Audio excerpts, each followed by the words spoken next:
Salam alaikum. Donc cette deuxième vidéo s'insère dans le cadre de la balance de paiement.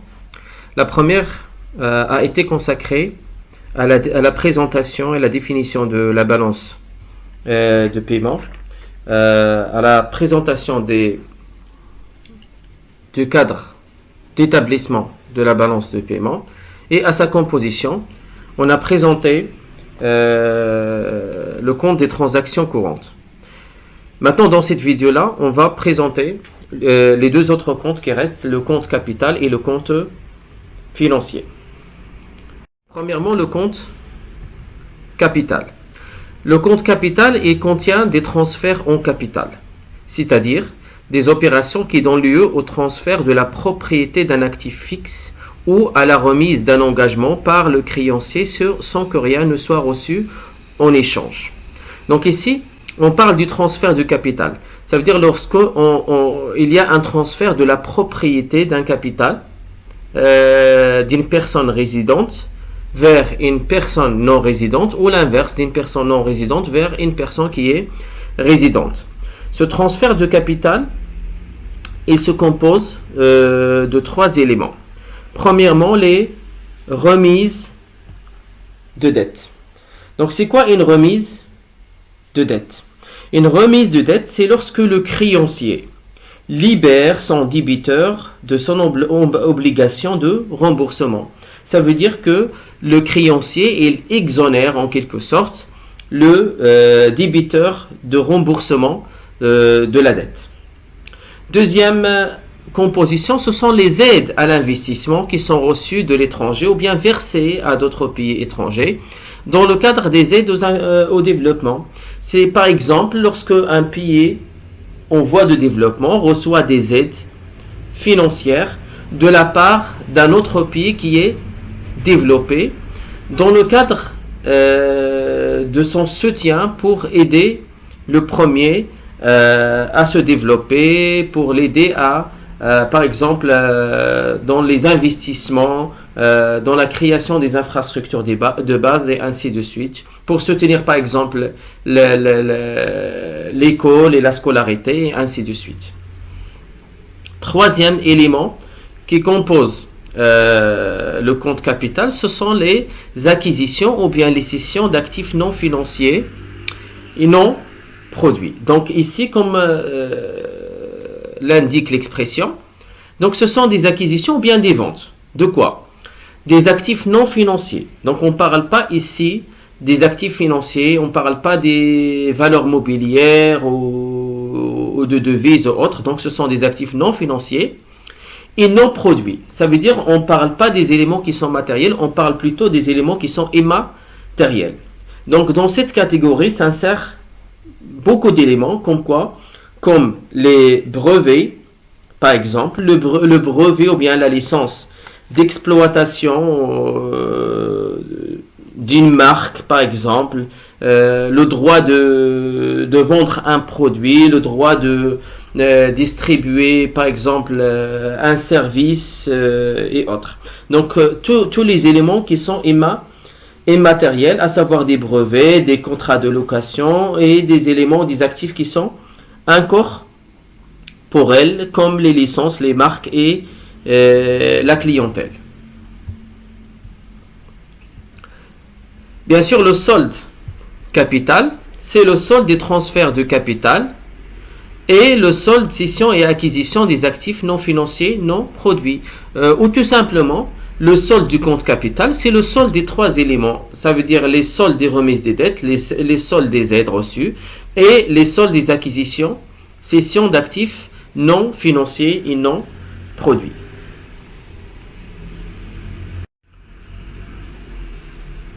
Troisièmement, ou troisième composition, c'est le compte financier. Donc le compte financier se compose premièrement des investissements directs à l'étranger. Donc les investissements directs à l'étranger, ce sont des mouvements internationaux de capitaux réalisés pour créer, développer ou maintenir une filiale à l'étranger ou pour exercer le contrôle ou une influence significative sur la gestion d'une entreprise étrangère. Donc lorsque un pays envoie des capitaux vers un autre pays dont l'objectif soit de créer ou bien de développer ou bien de maintenir une filiale à l'étranger, une entreprise qui lui appartient à l'étranger. Et bien sûr, l'objectif à travers les investissements directs à l'étranger, c'est d'exercer une certaine influence qui est significative sur la gestion d'une entreprise étrangère. Ça veut dire la contrôler et la gérer selon les objectifs de croissance et de développement de l'entreprise mère. Deuxième élément, ce sont les investissements en portefeuille. Donc les investissements en portefeuille, c'est l'acquisition des obligations ou des actions pour un motif financier. Donc c'est différent. Donc l'investissement direct à l'étranger, c'est pour un motif économique, c'est pour un motif de contrôle. Par contre, les investissements de portefeuille, ça veut dire lorsqu'on achète les actions ou les obligations, c'est surtout pour un motif qui est financier. C'est-à-dire quoi? C'est-à-dire que contrairement aux investissements directs, l'investissement en portefeuille, c'est-à-dire en action par exemple, n'a pas pour but de contrôler l'entreprise. Il s'agit d'une prise de participation minoritaire dans le capital d'une société. Donc l'objectif surtout, c'est de réaliser une plus-value financière ou bien de recevoir des dividendes. Troisième élément qui compose la balance ou là le compte financier, ce sont les dérivés financiers. Donc on va donner un exemple de dérivé financier, c'est les swaps de change. Ce sont des produits ou bien des contrats entre deux parties qui vont s'accorder sur le prix d'un actif. C'est donc un instrument financier sous-jacent d'un actif qui permet de fixer le prix de ce dernier pour une période donnée. Donc on a déjà fait le swap de change dans le cadre des instruments de la politique monétaire. On a dit que le swap de change, c'est une transaction par laquelle deux parties s'entendent pour échanger deux devises qui sont différentes. Le swap de change combine une opération de change au comptant, ça veut dire réalisée immédiatement, avec une opération de change à terme. C'est lorsque on utilise une monnaie dont on n'a pas le besoin actuellement, pour obtenir une autre devise qui est nécessaire à l'entreprise actuellement, et bien sûr avec un engagement de la rétrocession, ça veut dire de récupération des devises à une certaine échéance. C'est un moyen de financement, donc c'est pour ça il est utilisé il figure dans le compte capital. Autre élément, ce sont les autres investissements, comme les crédits commerciaux. C'est les ventes à crédit ou bien les achats à crédit ou tout simplement les prêts.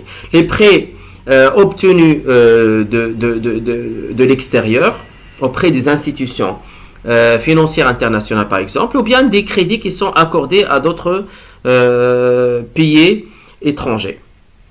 Puis enfin, on a des avoirs de réserve, c'est-à-dire des avoirs en devises détenus par la Banque centrale. Donc, c'est les réserves internationales nettes. C'est la différence entre les entrées de devises et les sorties de devises. C'est en quelque sorte le stock de devises étrangères qui est détenu par la Banque centrale. Bien sûr, pour le calcul du solde du compte financier, donc il contient le solde. Ça veut dire la différence entre les mouvements d'entrée moins les mouvements de sortie en termes d'investissement direct, plus ce solde en termes d'investissement en portefeuille, le solde des produits dérivés, le solde des autres investissements, puis le solde des avoirs de réserve. Enfin, on peut obtenir le solde de la balance de paiement. Donc le solde de la balance de paiement, il contient le solde des éléments qui le composent, à savoir le solde courant, plus le solde des capitaux, plus le solde financier. Donc c'est ainsi que prend fin la présentation de la balance de paiement. Je vous donne rendez-vous dans une prochaine vidéo dans laquelle je vais vous présenter les indicateurs de la balance échéances de paiement. Donc j'espère que les notions ils sont un peu plus claires. De toute façon, si vous avez des questions, des interrogations, des remarques, donc je vous invite dans le groupe pour poser vos questions ou vos remarques. En attendant, je vous donne rendez-vous dans une prochaine vidéo. Donc à la prochaine.